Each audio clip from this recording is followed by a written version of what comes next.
So we did our welcome and introductions. For the rest of our time together, we're going to be hearing from the archives team some of the stories, some of the numbers, and kind of the big picture process. I think folks alluded to it a little bit in their introductions, but each of our Densho archivists plays a key role in kind of the full life cycle of our collections from the time that you reach out with an inquiry and from the time that items are returned to you. So and then published to be shared publicly for future generations. So we'll hear a little bit from the archives team, including an exciting and brief video tour, just like we were all in Seattle and able to go through the office.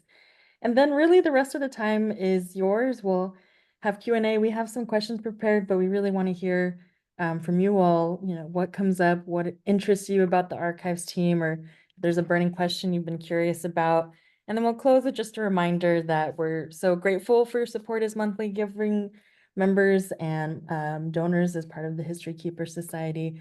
So to just remind you that there's a few benefits we've put together for you as an offering of gratitude and to be in continued partnership with you all. So we'll go ahead and move forward. And if you haven't already, please introduce yourself in the chat. We love to know who's here and where you're joining from. So I'm going to pass it off to Sarah for a virtual tour, but just to set the scene, if you were visiting us in our Seattle office or if you've been there, this is our home at 1416 South Jackson Street in Seattle's Chinatown International District. So you even got the scene hearing some of the sirens in the background or intros. So I want you to have the full experience. So this is where you would come to visit us. Our archives team are working hard. And I'll pass it to Sarah to share the video.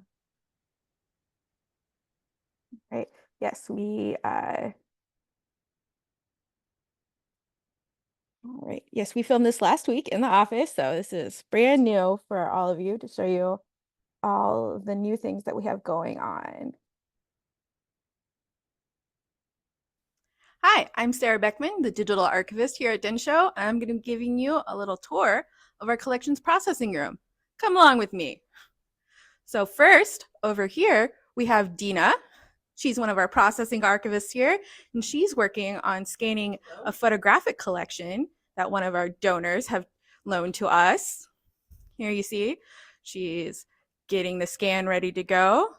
Now, scans take a varying amount of time depending on how big the photo is. Takes us, anywhere from a few weeks to a couple of months to get a whole photographic collection scanned and then back to you guys. All right, so next we're going to be going over to a different way that we digitize materials. This here is our copy stand. We use a camera to digitize. I use a lot of paper documents, like let's say a transcript of an oral history that's 30 pages long. We do that here. And then over here, this is called a light box. This is what we use to photograph three-dimensional objects that you might send to us. You can take a little peek inside. We got a little example, very on theme for this month. And then if you come this way with me, we're going to pass all of our computers. We have 3 full-time archivists, 2 part-time processing archivists, 1 project archivist, and 3 interns right now. And they use all of these computers, sometimes in office and sometimes working from home. And then finally, the grand finale, our brand new BookDrive. Thank you everyone who so generously donated to us to help us get this. If you come closer, you can see Micah here, our archivist, working on a book right now. This is a much needed upgrade to our old system. You can see here turning the page and our nice new pattern that's so easy to move down. And we have our expandable cradle that can hold all sorts of different types and widths of books. And we have our brand new computer and arm here to make everything as smooth as possible for us to get through as many bound materials as we can. And that's basically it. That is our whole collections room. And that's how we process all of the different materials you send to us here to put up on our digital repository. Thank you so much for giving me your time, your materials, and your money to help us do all of this.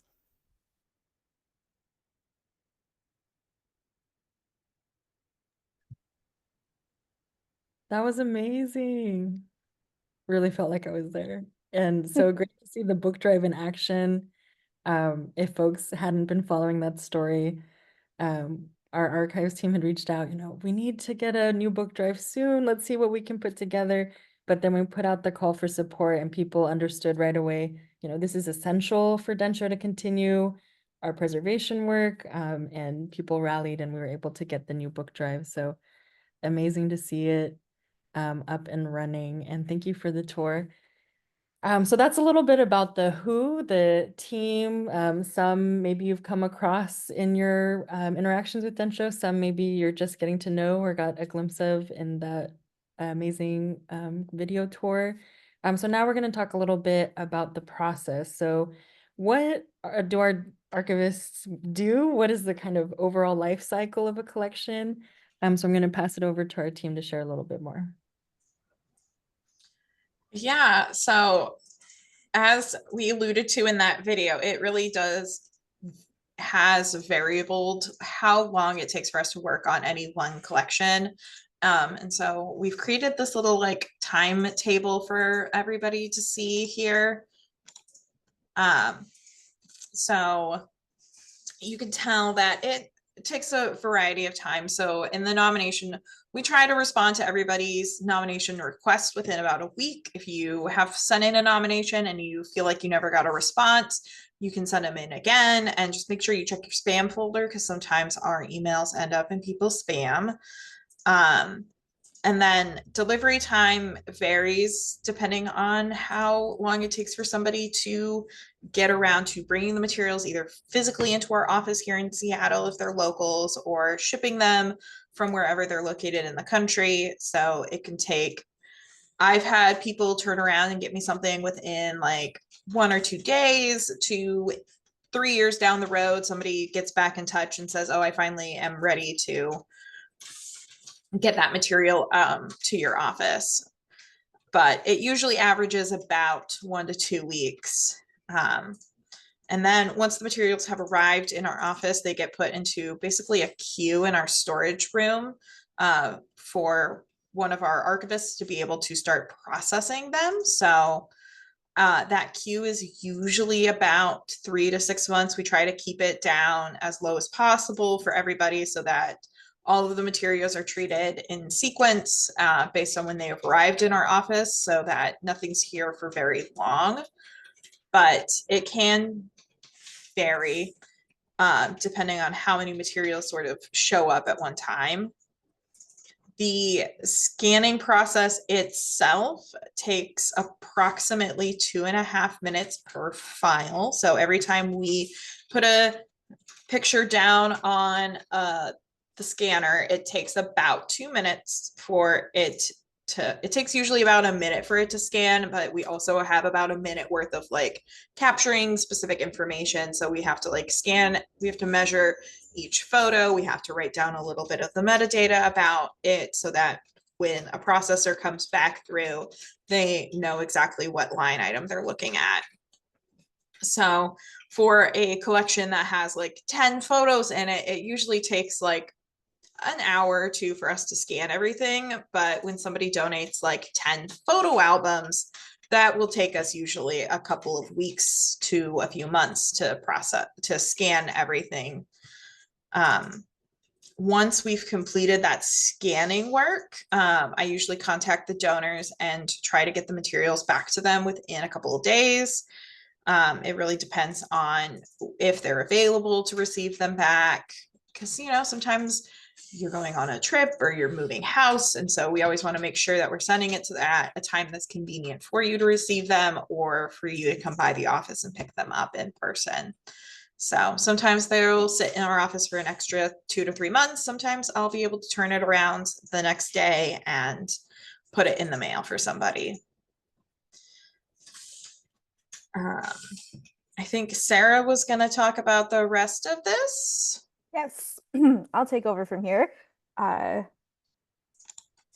so after everything has been scanned and Micah has returned your materials to you, uh, it will your collection then will enter a processing queue, much like the scanning queue. This processing queue is very virtual, so all of your scans will sit digitally on our server.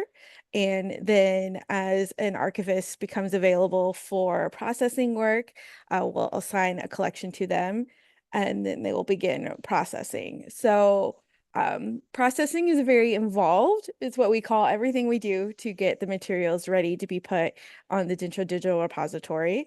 So that includes taking the raw scan or photograph of something, and we do a little bit of cleanup work on it. So we make sure, it's straight. We make sure it's cropped so you don't have a whole bunch of empty space around it. If it's like a multi-page document, we make it into a PDF. So it's all one file. So it's easy to flip through and read and download. We do all of that plus creating all the metadata. So we take the things that were done during scanning. So we have, the measurements and sort of a basic title to go off of. And then we write a description. We tag it with any subject tags, or we tag it with, if it's a picture from one of the camps, we tag it with what camp it's from. We figure out the date and we get all that information down. And then once, so like all of that work all the way through, that takes about like 7 minutes per file. And so that's like 7 minutes per photograph, per page of a document. And then after that's all done, we will prep the collection for publication, which is main part of what I do.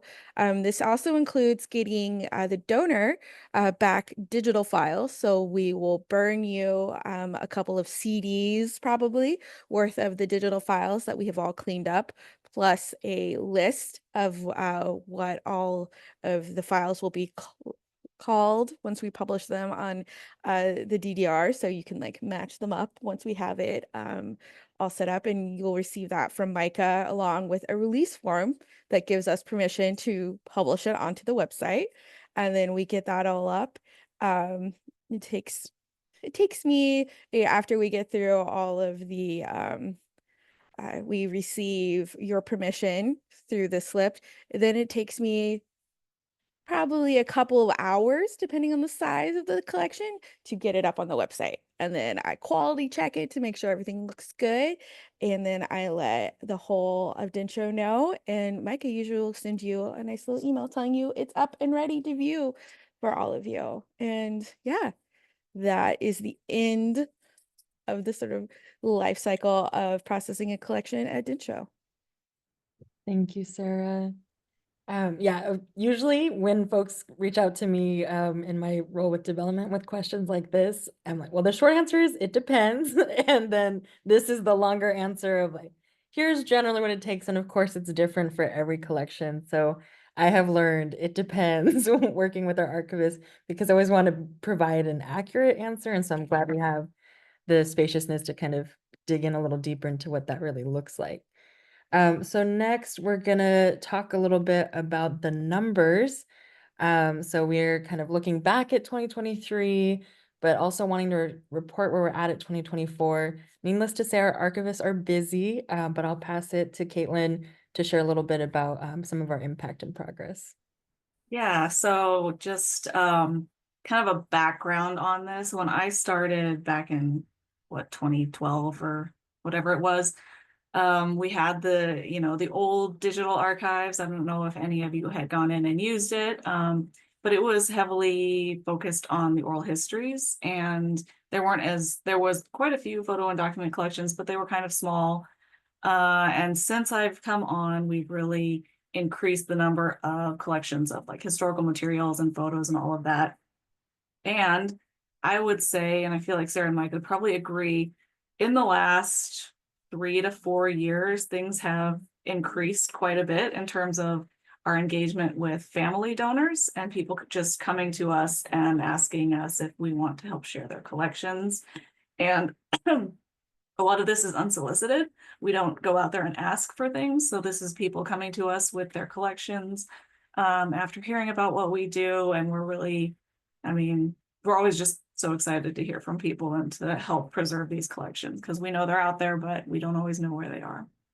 So I think the full numbers that we have from last year, from 2023, you can see it up on the screen. We published 37 collections, and that equaled last year over 6,000 objects and like almost 33,500 files.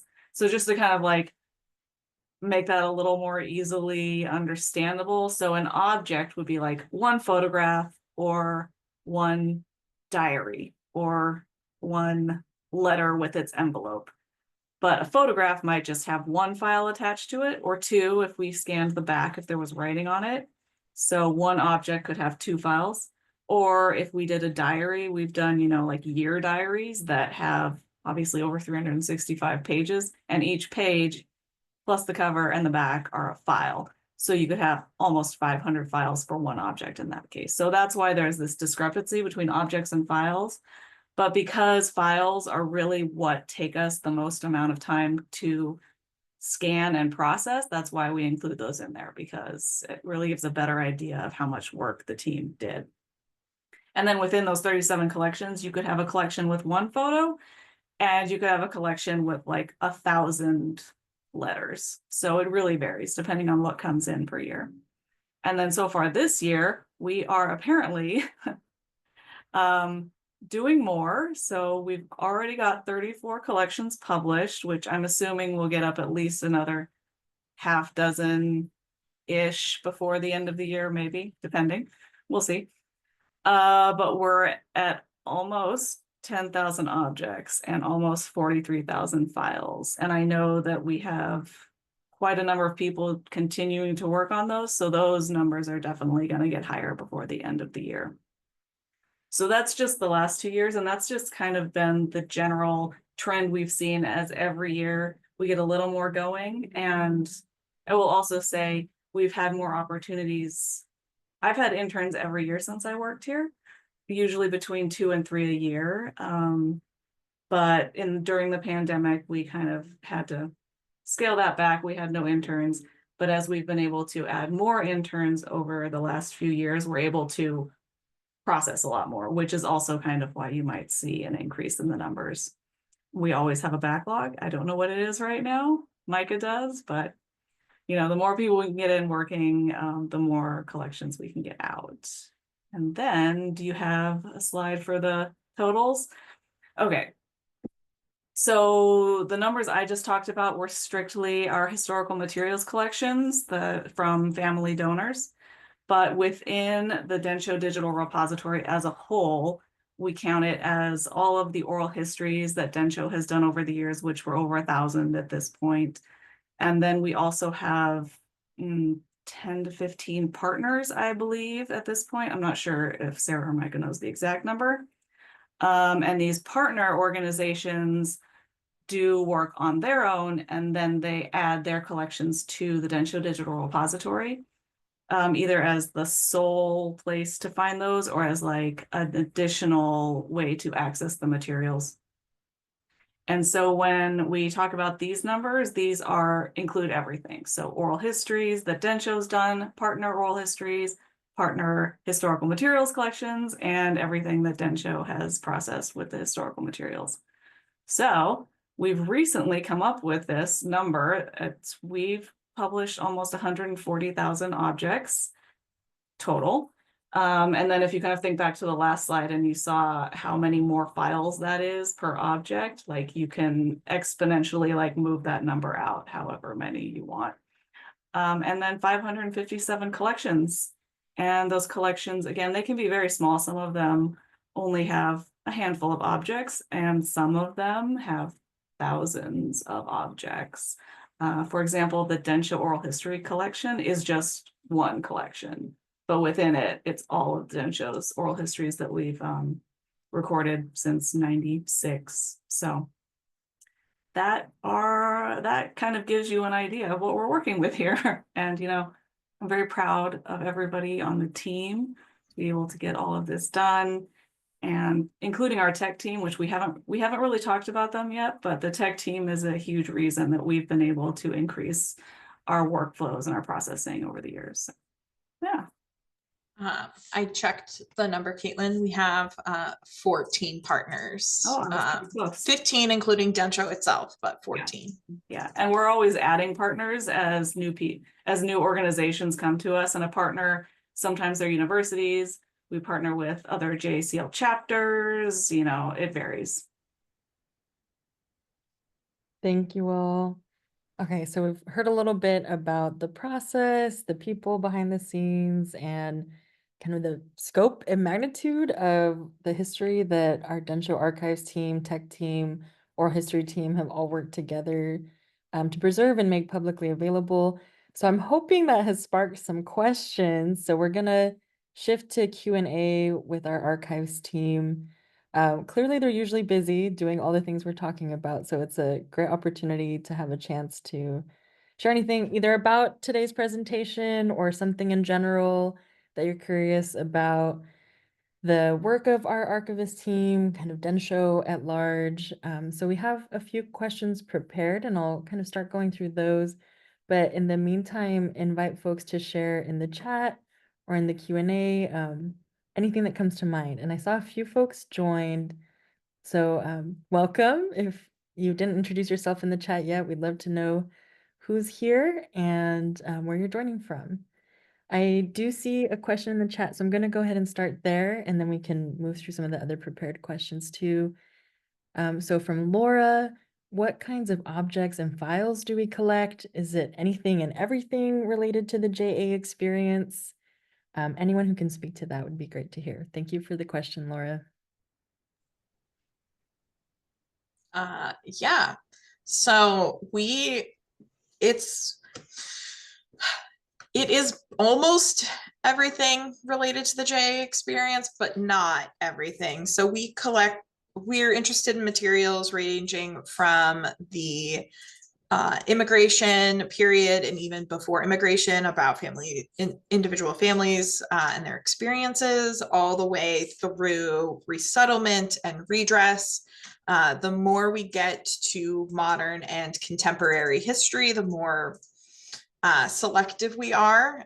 We're looking really for how contemporary history ties into the incarceration experiences and that history. So it's less family vacations to Disney World and more how your life was impacted by the experiences of your family, or modern day activism that was inspired by your own family's experiences.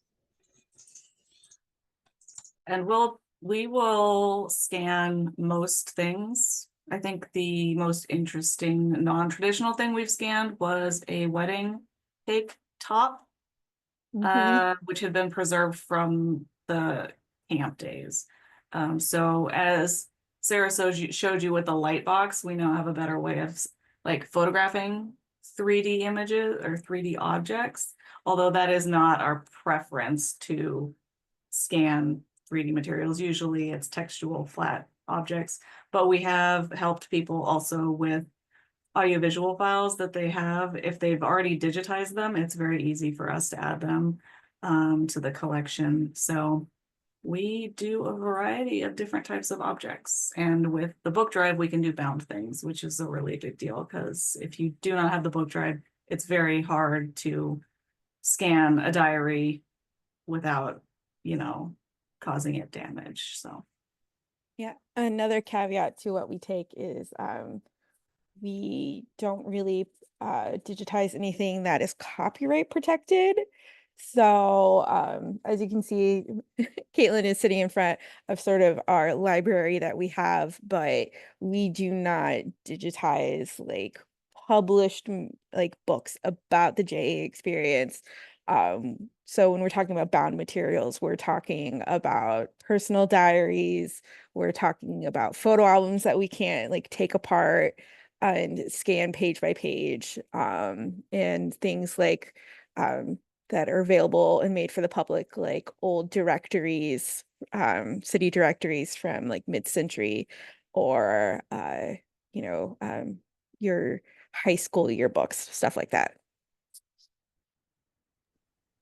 Thank you, Well, great question. Please keep the questions coming, and I'll read some more from our prep questions too.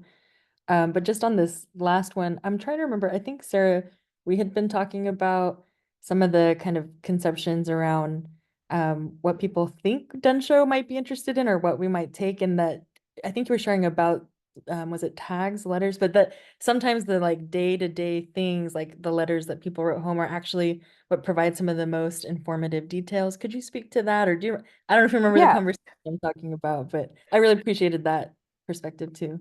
Yeah, like a lot of people, I know there's always this sort of idea that your family wasn't like important, like, you know, your family didn't like lead your JACL chapter, your family wasn't like a big like mover and shaker in camp or something. And so they might think that your sort of normal family life or normal family documents aren't maybe as important as someone who has like big name recognition within the community. But that's not really true, because a lot of things historians really like to dig into or might really highlight and open up new avenues of understanding are those sort of day-to-day ideas and feelings of a normal average person. So yeah, the collection Cassandra's alluding to is a collection that we're processing right now of a young man who, near the end of the war, you know, went to boot camp, and he was an only child. And so he would write home to his parents every day. So we get like the everyday like accountings of what it was like to be in basic training as an 18-year-old boy near the end of the war. And so, but he shared a lot of information, so it gives a very inside sort of unvarnished look at what it was like. And that could be very important. Like he was just, you know, your basic everyday private, but this very well preserved collection will be a treasure trove of information for people who want to know what that sort of experience was like. Thanks, Sarah. And while you were sharing, we got another question in the chat. So I inherited photos from a church founded by Issei. The photos are of the entire congregation. Is this possible Densho material? Yes. Short answer is yes. We have several collections around the founding of individual churches or institutions, and we love getting panoramas, even if that means like we don't have anyone identified in them. We at least are making those available to the public, and maybe one day we'll get some identifications, or at least we'll have those images preserved for the future. So on our website is a nomination form, and you can submit all of your information on that form, and it will end up on my desk, and I will shoot you an email letting you know how you can get that information to us. Thank you, Micah. Okay, great. Well, like I said, keep the questions coming. Really appreciate folks sharing, and excited to spark some follow-up connections. I'll pull up the link in a second that Micah was talking about, and I'll be sure to send it with a follow-up email too. So there's another question from our attendees. Are you interested in military history during World War II of Japanese American people? Once again, yes.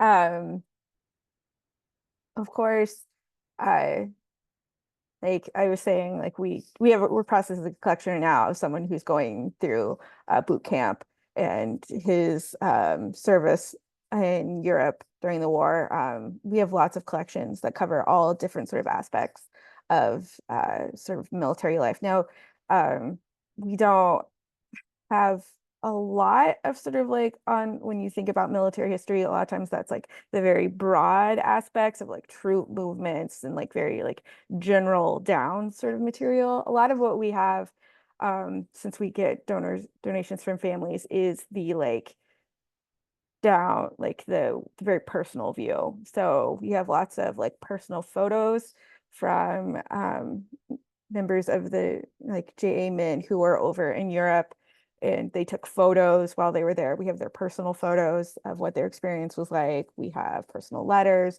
diaries, all those sorts of things. So that's the sort of more personal military history that we collect instead of the more top-down sort of view that a lot of military historians take. I'll just say that in terms of Densho's collecting policy, really what the goal is to not focus on any one specific part of the Japanese American experience. Like obviously the incarceration is the core of what we do, but we believe that to have like, you need a more holistic view of the Japanese American community and what happened before, during, and after to understand it. And our goal is to be as broad as we can, to tell as many stories as we can so that people can get a much more comprehensive and complete view of the history. So really almost anything related to JA history is something that we would be interested in at least talking about. And even if it's not something that Densho would be able to scan or would be out of scope, which we rarely come across things that are completely out of scope, but we're always here to like help people walk through it.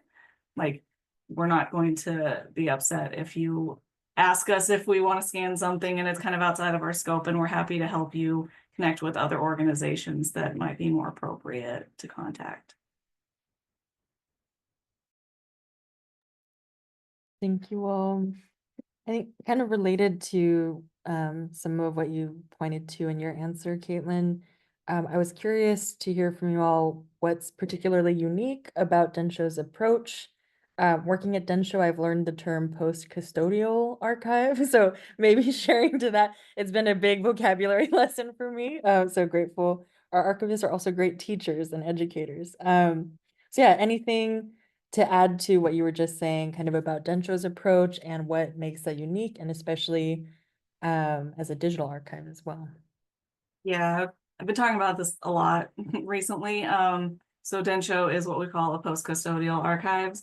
If you think about, I'm not sure how many of you know about traditional archives, are collecting repositories where they usually are focused on taking in collections and taking possession and ownership of those collections. So say my family we have a collection of photographs and art and poetry.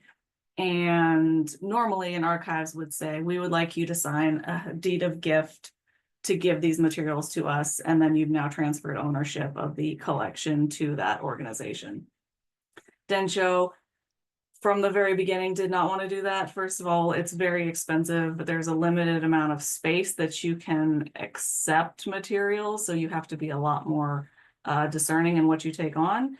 And we are all about access and preservation at the same time. So us being able to say, we will take and scan your materials and then give them back to you is the post-custodial part.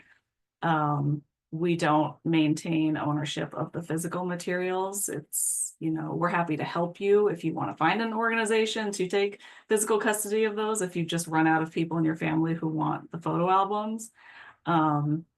But it's really, I think, the reason that Densho has been able to work with so many families, because a lot of people don't want to give up their family history. And this is a way for us to work together to make the stories accessible, but to allow both parties to maintain control.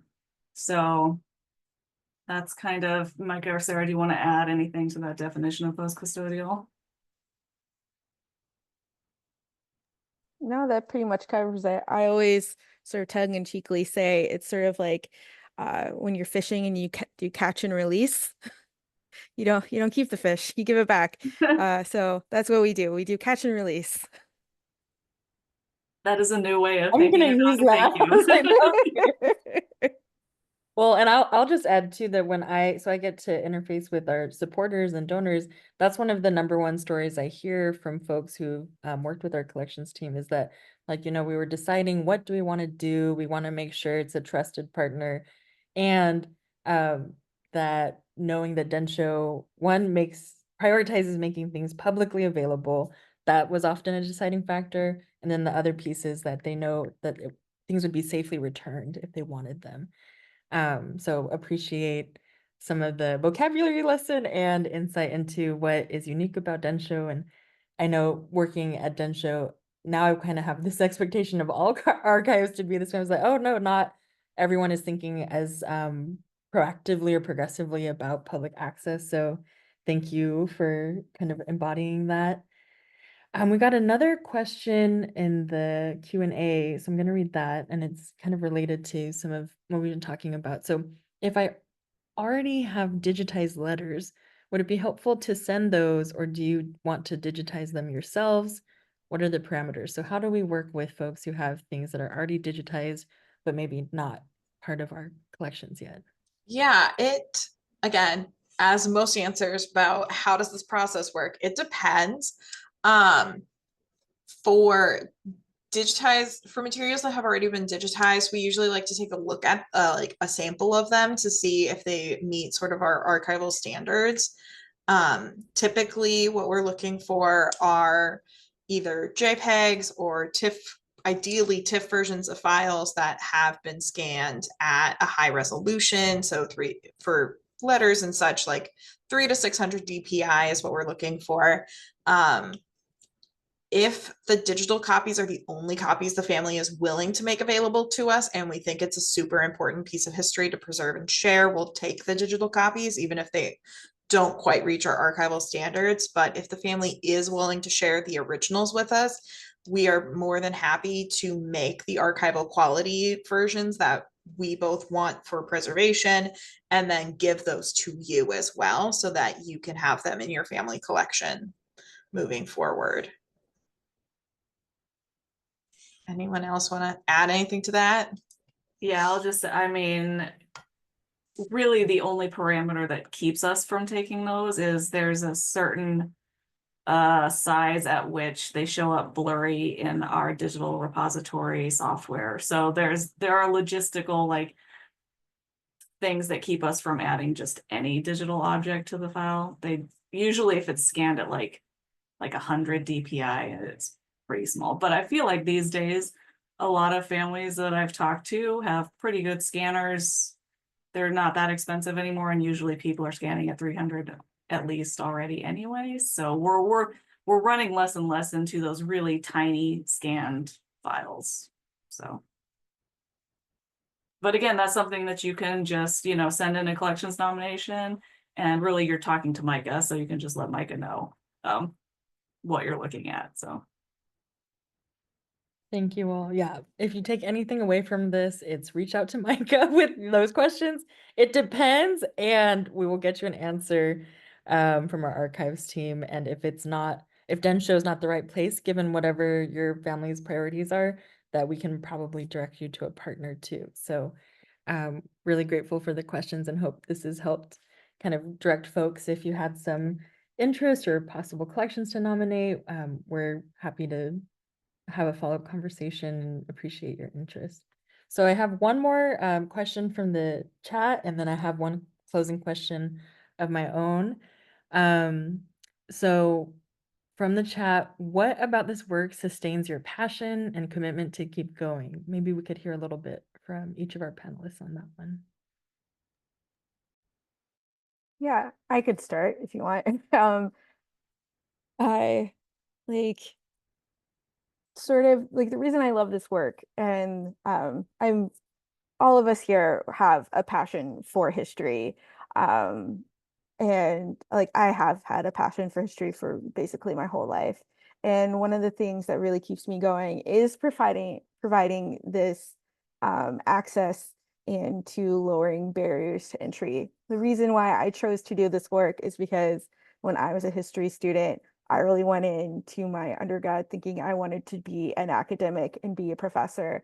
And then I started hearing about all of the barriers to access at prestigious archives, where you had to like go to Europe, and I had a professor tell me I had to have like a letter of introduction to even make it in to research what I would want to research. And I thought that was horrible and awful, and to gatekeep things that way and make it so hard.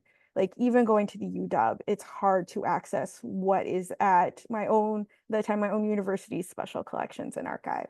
And so doing this, and every time I scan something or publish something, I know I'm making it widely available to the community, widely available to the researchers, both the professional researchers and the academics, but also to kids who are learning about this in school.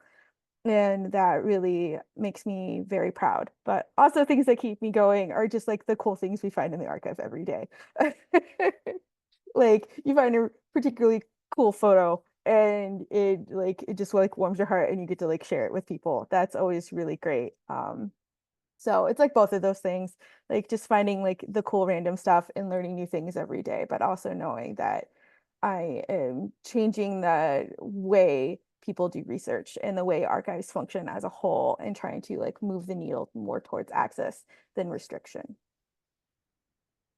Yeah, and on my end, I kind of have two things. I've been working a lot with another definition for everybody to learn today is community-based archives. This is kind of goes into what Sarah was saying in terms of like some of these prestigious university archives that, I mean, it's changing, but in the past it has been kind of hard to get into and intimidating. And it's also history being held by people who did not make that history, right? And so a community-based archives is an archives that was created by the community for the community, and that is what Densho is. Our focus is on making things available to the Japanese American community and helping our community to tell the story and preserve it and to make a difference going forward. And so I've done a lot of work with community-based archives across the country and trying to help them and us get a bigger foothold in the profession. And then on a personal level, I appreciate, as I have history in this, being able to help other families make connections. Like I personally made these strange connections I didn't know about this summer at the Tule Lake pilgrimage. All of us went to that. We all had our own experiences, but I'm learning more about my family history because of materials I've scanned, materials other people have scanned, and other projects that people are working on. And so being able to make those connections for myself, I know we're also able to help other families do that as well. So that's what keeps me going in this. I mean, it's all of the above. I mean, I, like Sarah, had a similar reaction in undergraduate when I was trying to do research, and I was studying Japanese American history and learned about Densho and thought that this is a mind-blowing concept of an archive on the internet that just means I can do research at 10 p.m. in my dorm room when it's convenient for me, rather than trying to find time during business hours when I'm a full-time student to go to an archive and figure out exactly what I was going to be looking for and not knowing if I was going to find it that trip, and if I needed to make multiple trips frequently, even if I was doing research in the same town that I lived in. It's impossible to imagine trying to do that research in Europe or at the National Archives in one of their like 13 locations across the country.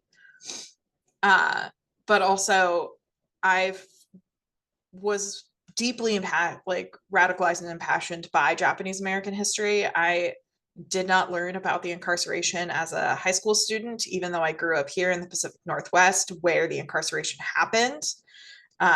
People from my own hometown would have been forcibly removed and sent to either the Portland Assembly Center or down to Tule Lake, depending on where exactly they fell in the borders of the executive orders. And it's not something talked about at my high school, and I didn't learn about it until college. And it was something that really inspired me to keep learning about history, and I want to keep making sure that this history is told and shared.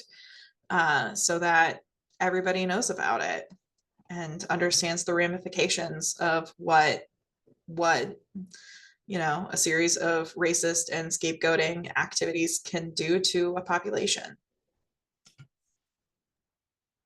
Thank you all for sharing. I know we could go on and on, but I do want to, there's one more question in the chat and then I have a closing question.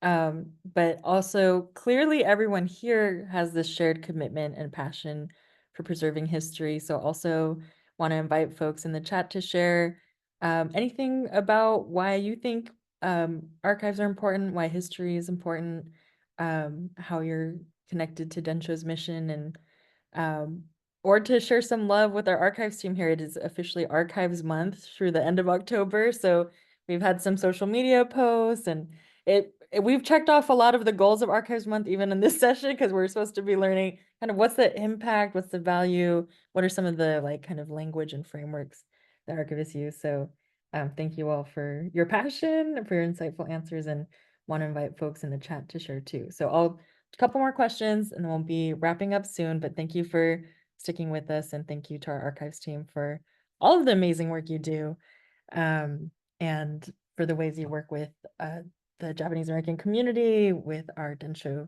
team who isn't here, and the other aspects of Densho that will hopefully feature in future History Keeper hours. Yeah, takes a whole community, and that's what's made Densho's work possible to this point. Okay, so from the chat, I wonder if it'd be useful to provide a list of metadata categories, especially with subjects that we can provide names or dates. So kind of put in the suggestion box, but want to just pause if there's any initial response to that.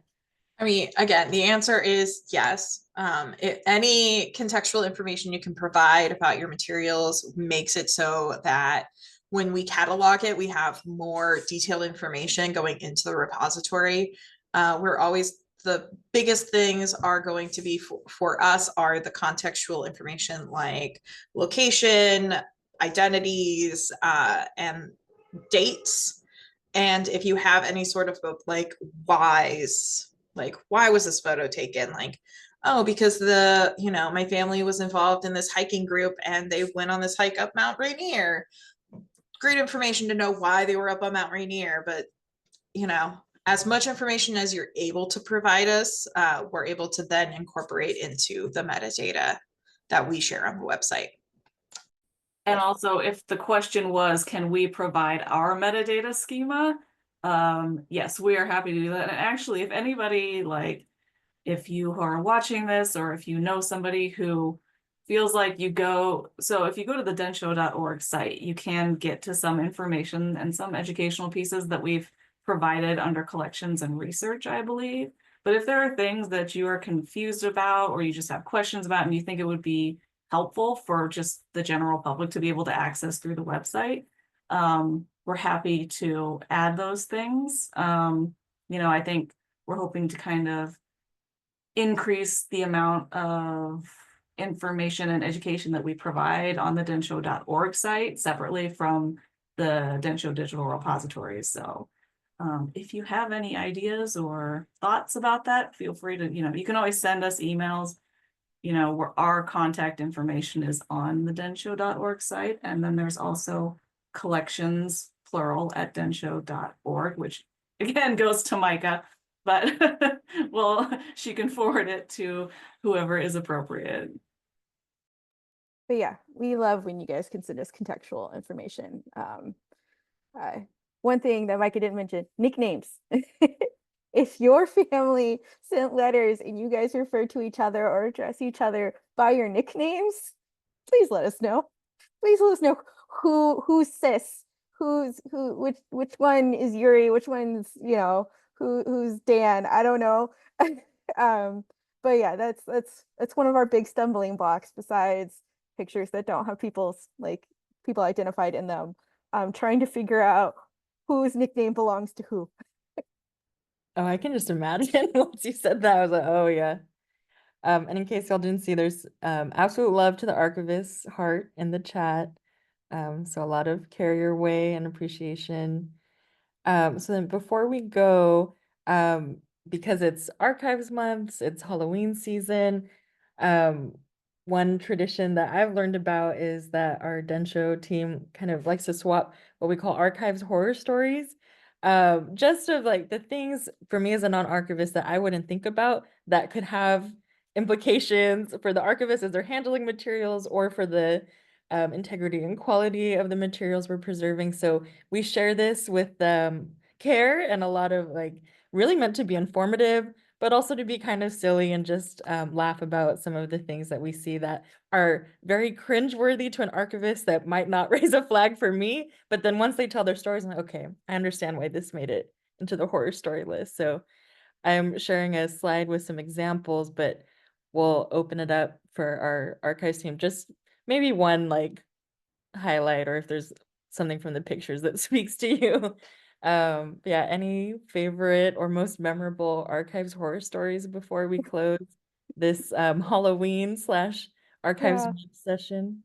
Um, one of my favorite, like, did you know facts about being an archivist is that archivists have to be up to date on our tetanus shots. Um, and that is because things that people like to collate their paper rust, like the paper clips you see here. They can get very rusty over time. One of the things I didn't know about how people kept their papers, especially in the 1940s, is that people used to use straight pens, like the ones you use for sewing and stuff, with the very sharp edges. I've come across rusted ones of those before too. So, just like an FYI, they make plastic paper clips. So if you want to preserve your things for the long term, maybe, and you want to collate your papers, maybe instead of staples or paper clips that are metal, go find the plastic ones. Yeah. And they're actually called plastic clips. Yes, Like, plastic clips. Those are what we use and when you can buy them on Amazon or at any basic office supply store. So Unsponsored yes. promotion. yeah.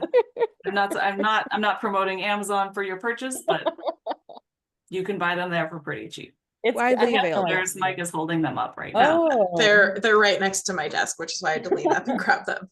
that's how Plastic clips. essential they are. Yeah. Ay. Mine is rubber bands because Mhm. it's surprising how non-durable rubber bands can become, but because of the way they age and harden, they end up sticking to things. So even though they seem like a pretty harmless thing to wrap around an object, really it's better to use, like, I think one of the first slides was the letters or whatever that was tied in string. Like, that's actually a really good way to do it because the string is not going to harden and then solidify onto your piece of paper. Yeah, degraded rubber bands look really gross. They do. I have thought they have been insects and stuff before. Like it looks like almost like a worm has like desiccated on there because they break and like yeah, it's really weird. It's something you would probably not see ever if you aren't an archivist, but yeah. We will have a lot more of these archive horror stories on our social media on Halloween. And we have old posts that definitely feature rubber bands if you want to go scrolling back through our Instagram or our Facebook for old Halloween editions. We've been doing this since about 2022. So Yeah.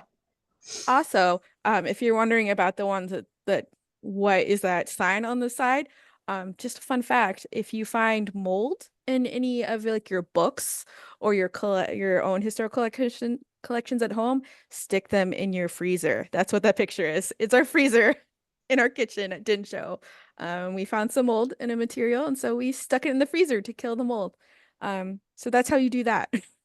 and then you have to brush it off because Yes. otherwise the mold will react. The mold can reactivate if it ever gets basically damp and warm again. Yeah. It needs so- both things. It needs to be damp and warm, and the mold will grow on literally anything. So just, life hack. Stick it in your freezer. Maybe put it in a plastic bag, then stick it in your freezer. Yeah, don't cross-contaminate your freezer with mold. Yeah, don't will. mold up your freezer with your food in it, but Always informative and a little spooky. And I'm making notes because I know my grandma has entrusted me with several boxes of things that I'm like, I need to go through and check and see what's the state of things and if I need to get some plastic clips and all of that good stuff. So with that, just as we're closing, I want to again thank you all for your support as monthly donors.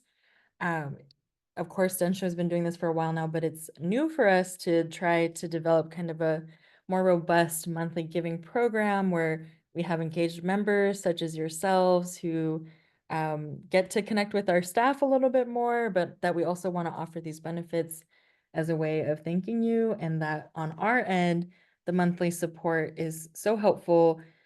It's kind of an overall best practice in how to do, managing donations and something that we're wanting to integrate, but also that it gives Densho kind of stability, steady support across the year, that we know we have everything we need to take good care of our archivists, our tech team, our oral history team, everybody else, so that we can keep doing what we do best and to keep being responsive to your requests, your collection nominations, all of that good stuff. So for those who are here, depending on your monthly gift, we've developed a couple of benefits. So just a reminder, and this was in the email I sent, that we have our memory keepers who form our base and we hope to see what all of we're going to do quarterly history keeper hours like this featuring different aspects of our team. Well, our next one will be in January 2025. So more details coming soon on that. For our heritage keepers who give at the $50 monthly level, there's some additional Ask a Historian and Member of the Month features that we'll be in touch about soon. And then for our legacy keepers, this is something we developed with Caitlin, who's our archives director here, that sometimes if you're just starting your family history kind of research journey, or if you've been doing it but you've hit a stumbling block, it can be really helpful to just be able to have someone to consult with. Okay, have you tried this archive, or have you approached this way? So for our legacy keepers who give 100 or more a month, as an additional thank you, that we can schedule those private family history consultations, kind of a one-time meeting with Caitlin or other members of our archives team. So for those of you who are legacy keepers, thank you for that additional support. And I'll be in touch soon in the next probably week or two with updates and starting to schedule the first round of those. So with that, I want to just say thank you. I saw in the chat a question. I think there was about 7 of our inaugural History Keepers Society members here today. I know a lot of folks couldn't make the time, so that's why we recorded. But we have a growing number of members for History Keepers Society, and we're hoping to continue growing it. So thank you for championing this monthly giving program, for sharing some love to our archivists, and for more than anything, just your passion, your commitment and dedication to history and archives as well. It kind of, to the question earlier, what keeps us going? It's really conversations like this and dialogue like this where we get to connect with like-minded folks who know what we're about and are here to support. So thank you for being part of that support system. I saw a few more notes of appreciation in the chat, so I hope everyone on the archives team saw that.